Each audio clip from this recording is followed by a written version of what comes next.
Number आया है अभी, तुम जा सकती हो।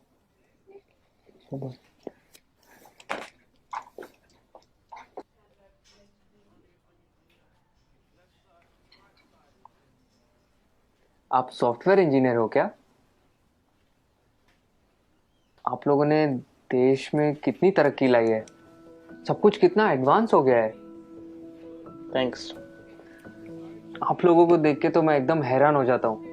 आप कंप्यूटर में अंदर कुछ कोड करते हो और बाहर दुनिया बदल जाती है।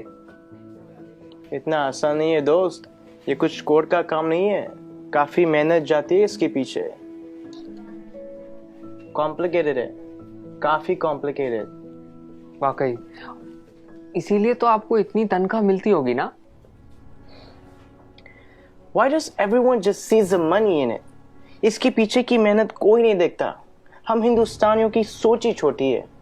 Just because मैं पूरा दिन एसी ऑफिस में होता हूँ और ऑब्वियसली मुझे पसीना तो आता ही नहीं होगा, राइट? आप लोगों को ताकत यूज करनी होती है, हमें दिमाग लगाना होता है।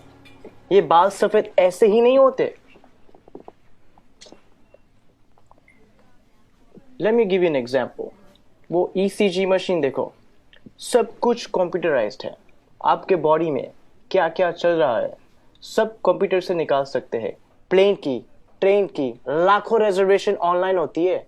बैंक के ट्रांजैक्शन सब एक सिंगल डेटाबेस में। Data integrity, locking, data security. कुछ आइडिया ये सब डिजाइन करना कितना कॉम्प्लिकेटेड है, और आप कह रहे कि कोडिंग करना आसान है। आप ये सब कोड करना जानते हो?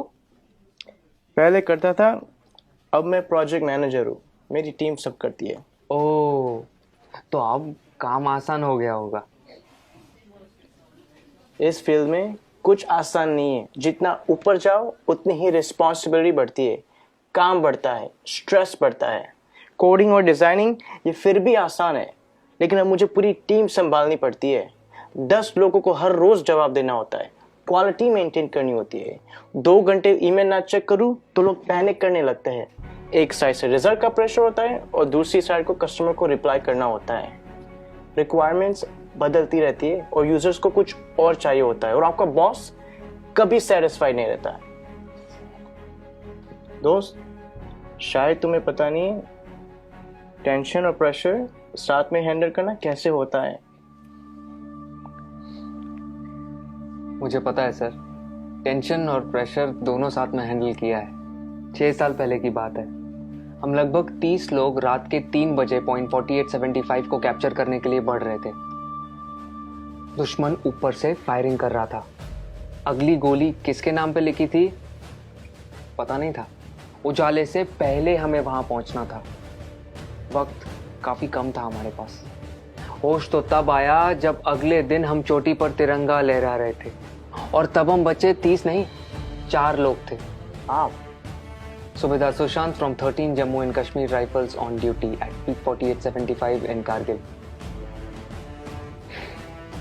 मुझे बताया गया है कि मेरी टर्म पूरी हो गई है और अब मुझे सॉफ्ट असाइनमेंट का ऑप्शन दिया जाएगा। पर आप ही बताइए सर, काम आसान करने के लिए कोई अपनी ड्यूटी छोड़ सकता है क्या? उस दिन हमारा एक जवान दोस्त बर्फ में जख्मी पड़ा था। उस पर दुश्मन की गोलियां चल रही थी। हम सब बंकर के पीछे छुपे हुए थे। उसे बचाना मेरा कर्तव्य था और मैं उसे बचाने जाने वाला था, मगर मेरे कप्तान ने मना किया और कहा कि तुम नहीं जाओगे। मैंने इस यूनिफॉर्म में सबसे पहली कसम ये ली थी कि देश की सुरक्षा के बाद मेरे आदमियों की सुरक्षा सर्वोपरि है। ये कह के वो खुद चले गए। उस जख्मी जवान को बचाते बचाते हमारे कप्तान शहीद हो गए। उस दिन से जब भी मैं बॉर्डर पर होता हूं, उन गोलियों की आवाज और कप्तान का आखिरी चेहरा मेरे सामने आता है। वो गोलियां शायद मेरे लिए थी।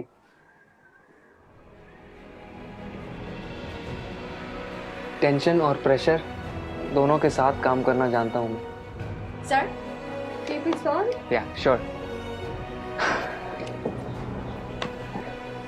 It was nice meeting you.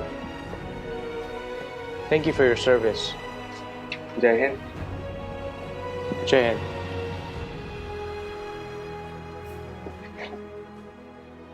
कभी खुद की जिंदगी से शिकवा होने लगे अगर, तो एक फौजी की जिंदगी के बारे में सोचना। खुद की हर मुश्किल आसान लगेगी। जो खुद की सांसें दांव पर लगाकर पूरे देश की सांसें चलाते हैं, हर वक्त जान हथेली पर होती है, फिर भी हमेशा मुस्कुराते रहते हैं। जिन्होंने डर को भी डराया है और देश के लिए जीना क्या होता है, ये इन सरहद के पहरेदारों ने हमें सिखाया है। तो अगली बार जब कोई चुनौती तुमसे तुम्हारा सुख चैन छीनेगी, तो एक फौजी की जिंदगी के बारे में जरूर सोचना। खुद की हर मुश्किल आसान लगेगी।